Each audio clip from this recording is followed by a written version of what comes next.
L'homme a marché sur la Lune et des milliers d'avions volent quotidiennement. C'est grâce à Abbas ibn Firnas qui est à l'origine des ambitions de l'humanité à voler dans les airs. Il est d'ailleurs connu pour être le premier à avoir tenté de le faire, à ses risques et périls. Aboul Qasim Abbas ibn Firnas at-Takerni a des origines maghrébines à Mazir. Il est né en 810 dans la région andalouse de Randa sous les Omeyyades, puis il meurt à Cordoue en 887. Avant de voler dans les airs, il a minutieusement étudié le mouvement des ailes des oiseaux. Après cela, il a effectué de nombreux calculs liés au poids, à la vitesse et au vent. Il est ensuite passé à la mise en œuvre en se confectionnant une cape pour s'aider à contrer l'attraction du sol.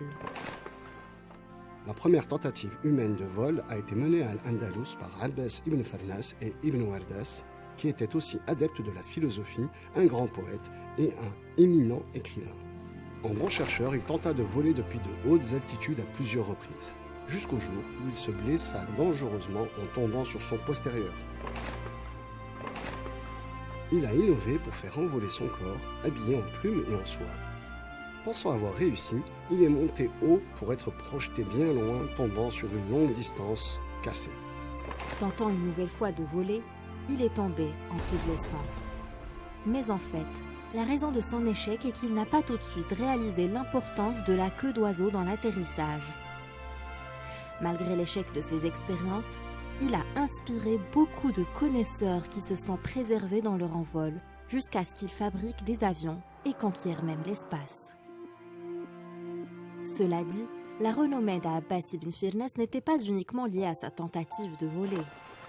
Abbas ibn Firnas était un philosophe, un mathématicien et un poète.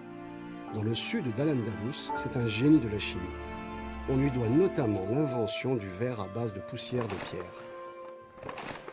Ibn Hayyan al-Qurtubi a parlé d'Abbas ibn Firnas, le décrivant comme une star de l'ère des Taïfas, un sage andalou doté plus richement que sa communauté en termes de connaissances et d'art. D'autres contributions scientifiques sont l'œuvre d'Abbas ibn Firnas, notamment l'invention du stylo à encre et le développement de l'industrialisation du verre employé dans l'astronomie. Il a continué à étudier la composition du verre de manière approfondie jusqu'à réaliser les premiers prototypes des lentilles de correction de la vue. Ibn Firnas est rapidement accusé de sorcellerie, de folie et même de satanisme.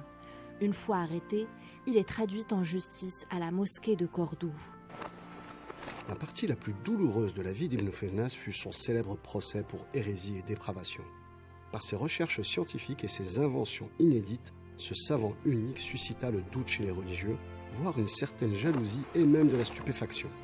Tous le taxèrent d'être un renégat, un voyou doté de pouvoirs surnaturels. Ainsi, les partisans des fuqaha organisèrent son procès pour sorcellerie, sataniste et apostasie. Tel un grand événement, l'audience fut suivie par nombre d'habitants.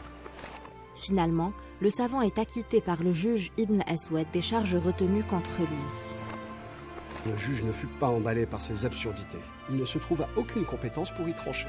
Il demanda alors conseil à un groupe de préposés avant de décider qu'il n'y avait pas de chef d'accusation pouvant être avéré. Il décida ainsi d'innocenter Ibn Firnas, qui fut alors relâché. La reconnaissance. À Cordoue, un pont portant le nom d'Abbas ibn Firnas a été inauguré le 14 janvier 2011. À Bagdad, une statue de l'inventeur se trouve à l'entrée de l'aéroport. Même un cratère lunaire porte son nom.